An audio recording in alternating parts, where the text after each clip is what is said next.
Bom, existe um assunto que muita gente está comentando hoje em dia, que é o tema conhecido como Drive Chain, que é basicamente um update que querem fazer no Bitcoin para permitir aumentar a escalabilidade da moeda. E isso está sendo tema de muito debate. Tem gente dizendo que isso é algo terrível, porque vai aumentar a complexidade da tecnologia, e outras pessoas dizendo que isso é o futuro, e que a Bitcoin precisa fazer esse update para ter algum significado daqui a alguns anos. Então vamos falar um pouco sobre isso nesse vídeo.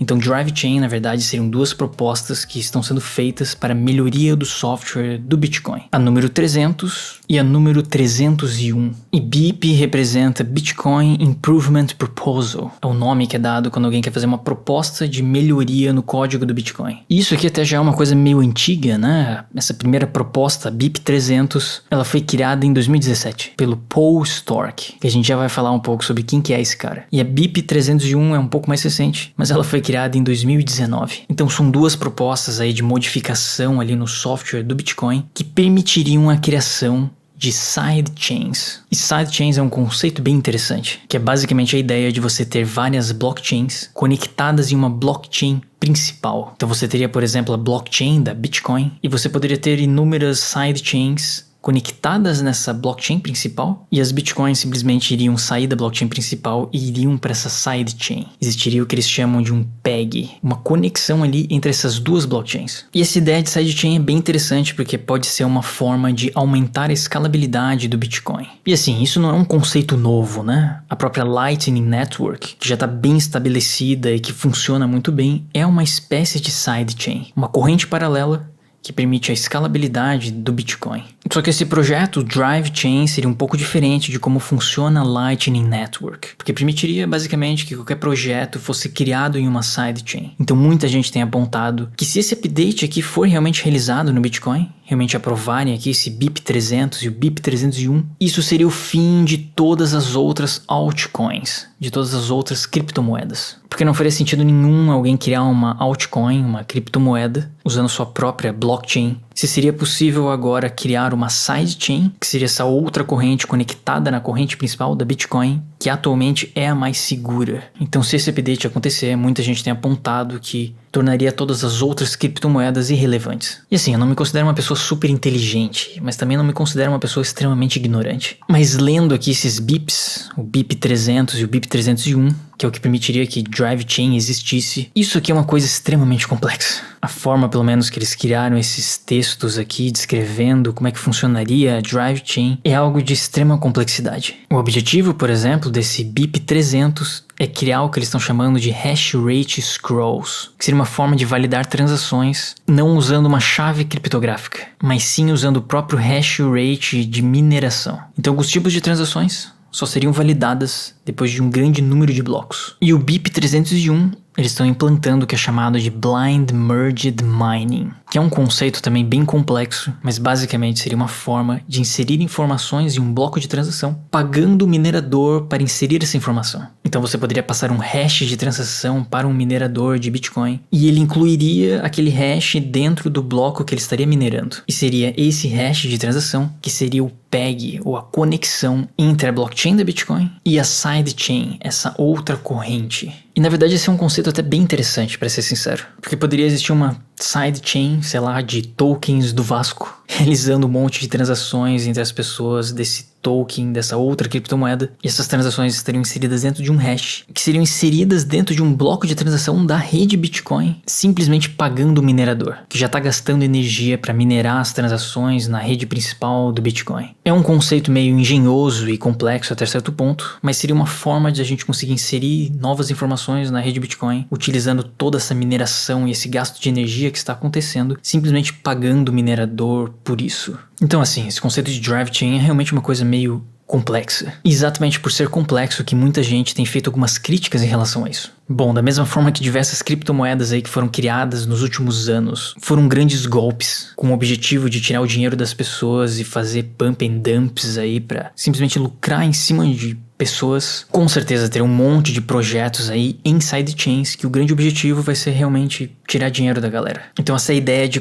tentar atrair todas as outras altcoins para dentro da rede Bitcoin através desse conceito de sidechain. Bom, todo lixo aí, o termo conhecido como shitcoins, vai vir junto com isso. E ok, isso aí não vai afetar as transações em Bitcoin, a rede Bitcoin vai continuar funcionando normalmente, mas do ponto de vista de marketing ou de regulação, pode ser algo bem perigoso. Existem outras questões até mais complexas de dinâmica ali da remuneração dos mineradores. Porque se agora vai ser possível, através desse update, pagar um minerador para inserir informações dentro da rede Bitcoin, bom, os mineradores não vão estar apenas preocupados em validar as transações da rede Bitcoin. Eles vão estar olhando agora para esse outro mercado que vai ser anexado ao negócio, o que pode mudar um pouco a dinâmica de remuneração deles e, sei lá, isso afetar as transações na rede Bitcoin convencional. Mas por outro lado, toda essa remuneração pode realmente aumentar o hash rate da Bitcoin, atrair mais mineração e, consequentemente, aumentar a proteção da rede e todo mundo ganhar com isso. Então tem os dois lados da moeda.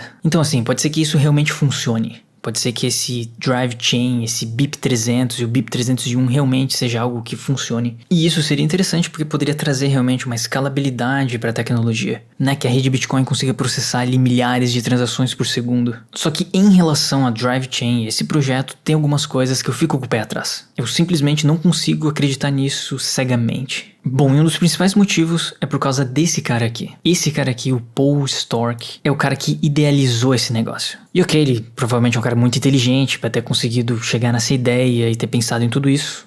Não tô julgando esse mérito. Só que quando a gente vem aqui no LinkedIn dele, e a gente olha aqui as experiências passadas dele, a gente vê que ele trabalhou nessa empresa aqui, que se chama Block. E essa Block é uma empresa que se diz aqui construindo infraestrutura e aplicações para a Web3. E quando a gente vê no site aqui dessa Block, eles realmente aqui estão trabalhando com coisas aí relacionadas com criptomoedas, né? DeFi, mineração, metaverso, enfim. Só quando a gente vem aqui no time da Block, tem a equipe aqui que compõe essa Block e tem um cara aqui que a gente tem que entender um pouco melhor. Que a história dele é bem curiosa, que é esse cara aqui, o Jeff Garzik. E o Jeff Garzik, ele é uma das pessoas que estava por trás daquela divisão que aconteceu na rede Bitcoin em 2017. Que houve um fork na corrente, porque estava tendo um debate entre os desenvolvedores se deveriam aumentar a capacidade dos blocos de Bitcoin, aumentar a quantidade de megabytes que os blocos iriam suportar, e um outro grupo de desenvolvedores que dizia que a gente deveria otimizar as transações, não simplesmente aumentar o tamanho do bloco, mas fazer com que as transações ficassem mais otimizadas e menores em tamanho em bytes. Esse Jeff Garzik, por exemplo, em 2010, ou seja, sei lá, um ano depois que a Bitcoin foi criada, esse cara tentou passar um update que aumentaria o tamanho do bloco para 7 megabytes. E até o próprio Satoshi Nakamoto, criador do Bitcoin, e um outro desenvolvedor, reverteram esse negócio e evitaram que isso fosse implementado na época. E depois, em 2017, o Jeff Garzik, ele participou no que ficou conhecido como Segwit 2x. E esse Segwit 2x foi um update desastroso que tentaram fazer na Bitcoin também para aumentar o tamanho do bloco. Então esse foi um cara que praticamente destruiu o Bitcoin. Essa é a verdade. Ele foi um desenvolvedor ali que participou do desenvolvimento da moeda lá no início, né, desde 2010, mas ele sempre teve essa tentação de aumentar o tamanho do bloco. E quem acompanha essa questão do Bitcoin sabe que aumentar o tamanho do bloco é uma péssima ideia, porque faz com que a blockchain se torne cada vez maior, e isso faz com que menos pessoas tenham acesso a essa base de dados. Então o sistema fica mais centralizado, o que definitivamente não é o objetivo do Bitcoin e das criptomoedas. Então esse cara aí que criou o Drive Chain e tá tentando passar esse update aí, essa proposta 300 e a 301, o cara trabalhou no Block, que tem como CEO o Jeff Garzik, que foi esse cara que quase destruiu o Bitcoin. Bom, e ao mesmo tempo, esse Paul Stork, ele é CEO dessa outra empresa chamada de Layer 2 Labs, que é uma empresa dele que supostamente desenvolve sidechains, mas acabaram descobrindo algumas informações sobre essa Layer 2 Labs que são bem curiosas. Por exemplo, eles estavam fazendo a contratação aí de uma pessoa e eles sem querer colocaram a informação de uma outra empresa na vaga que eles estavam oferecendo. Eles estavam aqui querendo contratar alguém e colocaram aqui o nome de uma outra empresa chamada de SideShift AI. E o fundador dela é esse Andreas Bricking. E o Andreas Bricking é um dos caras que em 2017 estava defendendo o aumento do tamanho do bloco da rede Bitcoin. Então uma pessoa está conectada na outra, né? Mas a próxima imagem que eu vou mostrar para vocês, eu acho que define exatamente o que significa esse update do Drive Chain. que é essa imagem aqui. Sim, esse Andreas Bricking, ele foi um dos defensores do Bitcoin Cash. E aqui nessa imagem, quem aparece aqui é o Roger Ver, que foi um dos defensores do Bitcoin Cash, que, sei lá, quem conhece um pouco da história do Bitcoin sabe que isso aqui foi um dos maiores golpes que fizeram na rede, que foi o fork que fizeram na corrente, e que em determinado momento duas Bitcoins existiram, a Bitcoin normal e a Bitcoin Cash. E quando a gente vem aqui no CoinMarketCap, a gente vê que o Bitcoin Cash derreteu aí, nunca ganhou relevância no decorrer dos anos. E hoje em dia não vale quase mais nada perto do Bitcoin. Então, por mais que a Drive Chain seja realmente uma tecnologia revolucionária, tem muitos personagens por trás dela que não são tão confiáveis assim, né? Podem até ser pessoas super inteligentes, mas que no passado não tiveram boas intenções e quase destruíram o Bitcoin. Então, por mais que o caminho para o futuro do Bitcoin seja realmente melhorar a escalabilidade da moeda, é necessário que isso seja feito com muita calma e principalmente com gente que realmente entende do que está fazendo. Então, se essa galera do Bitcoin Cash está por trás do Drive Chain, mesmo que seja um pouquinho, já é algo que faz eu descartar o potencial dessa tecnologia. Essa é a grande verdade.